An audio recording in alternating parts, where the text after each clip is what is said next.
GK with એમમાં આપ સૌનું સ્વાગત છે। મિત્રો, આજના વિડીયોમાં આપણે ગુજરાતના જિલ્લાઓની સિરીઝમાં ગીર સોમનાથ જિલ્લા વિશે વાત કરીશું, જે આવનાર પરીક્ષા માટે ખૂબ જ મોસ્ટ આઈએમપી રહેશે, કેમ કે ગીર સોમનાથ જિલ્લામાંથી પણ વારંવાર છે તે પ્રશ્નો પૂછાતા હોય છે। છેલ્લે તમારી ટેસ્ટ પણ લેવામાં આવે છે, તો વિડીયો વ્યવસ્થિત જોવો અને ટેસ્ટ આપી તમે તમારું નોલેજ પણ ચેક કરી શકો છો। એ સિવાય આની પીડીએફ પણ તમને પ્રોવાઈડ કરાવવામાં આવશે।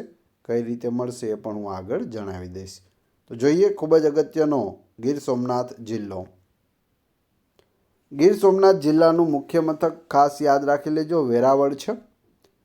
વેરાવળ વિશે વાત કરીએ તો વેરાવળનો બંદર તરીકે સારો એવો વિકાસ થયેલો છે। અહીં મત્સ્ય ઉદ્યોગ ખૂબ જ સારા પ્રમાણમાં વિકસ્યો છે। કેવું બંદર છે? તો મત્સ્ય બંદર છે, યાદ રાખજો। જે ગુજરાતનું સૌથી મોટું મત્સ્ય ઉદ્યોગ કેન્દ્ર પણ ગણાય છે। અહીં ફિશ ઓઇલ પ્લાન્ટ પણ આવેલો છે। માછલીઓના ઓઇલનો પ્લાન્ટ ક્યાં આવેલો છે? તો એ પણ વેરાવળમાં છે, યાદ રાખજો। સોમનાથ વિશે વાત કરીએ, જે ગીર સોમનાથ જિલ્લામાં જ આવેલું છે। અહીં 12 જ્યોતિર્લિંગોમાંનું પ્રથમ એવું સોમનાથનું જ્યોતિર્લિંગ આવેલું છે। ભારત દેશમાં ટોટલ 12 જ્યોતિર્લિંગ આવેલા છે।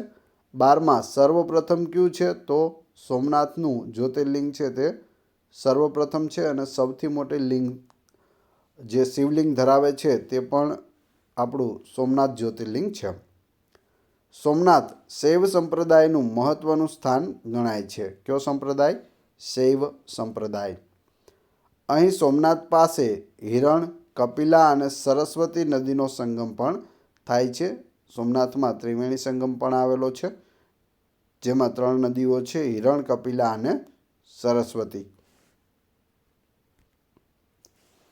આ જ્યોતિર્લિંગની સ્થાપના ચંદ્રએ શાપમુક્ત થવા માટે કરી હતી તેવું માનવામાં આવે છે। અહીં પ્રથમ ચંદ્ર દ્વારા નિર્મિત મંદિર ચાંદીનું બનાવવામાં આવ્યું હતું।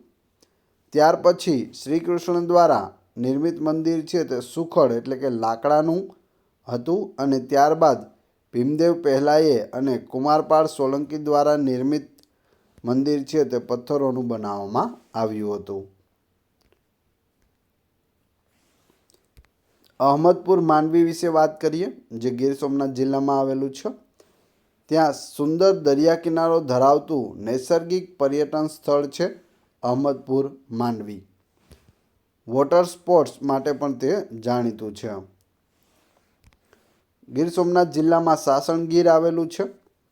ગીરના જંગલોમાં આવેલું સાસણગીર સમગ્ર વિશ્વમાં સિંહના અભયારણ્ય તરીકે જાણીતું છે। તો અહીં ગીર નેશનલ પાર્ક આવેલો છે, કે જેની અંદર તમે એશિયાટિક લાયનને જોઈ શકો।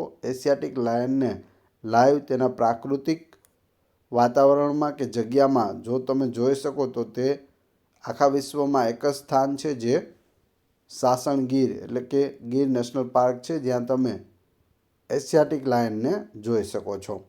દુનિયામાં આફ્રિકા અને ગુજરાતમાં, ભારતમાં છે તે ગુજરાત ગીર જે વિસ્તાર છે ત્યાં સિંહ છે તે જોવા મળે છે।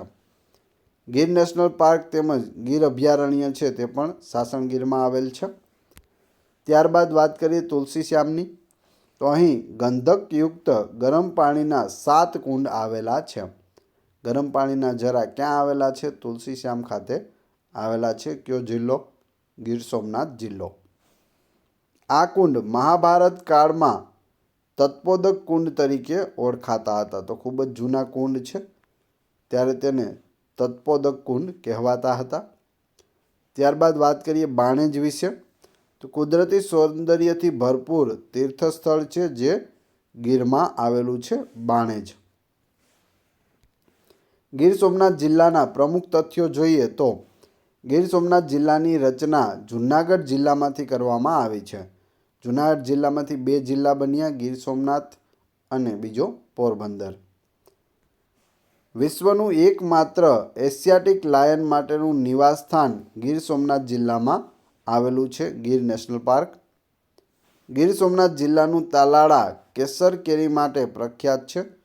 તો ગુજરાતમાં કેસર કેરી છે તે ખૂબ જ પ્રખ્યાત છે, ખૂબ જ વખણાય છે અને ગુજરાતના ગીર તાલાળાથી આખી દુનિયામાં છે તે આની સપ્લાય કરવામાં આવે છે.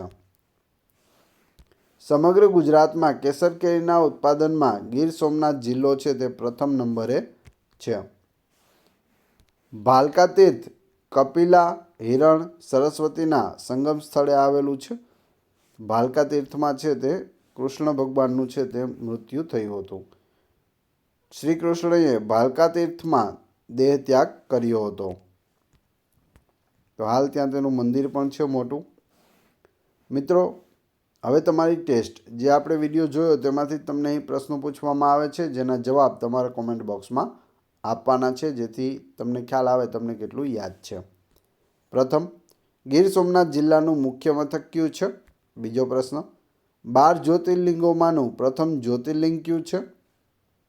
ત્રીજો, ગંધકયુક્ત ગરમ પાણીના 7 કુંડ ક્યાં આવેલા છે?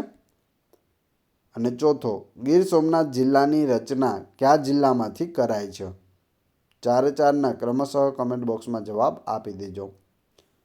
આ વિડીયોની PDF મેળવવા માટે તમે ટેલિગ્રામમાં GK with AM ચેનલની મુલાકાત લઈ શકો છો, કે જેની લિંક આપણે ડિસ્ક્રિપ્શનમાં પણ આપેલી છે. વિડીયો પસંદ આવ્યો હોય તો લાઇક, કોમેન્ટ, શેર અને સબસ્ક્રાઈબ કરવાનું ના ભૂલશો.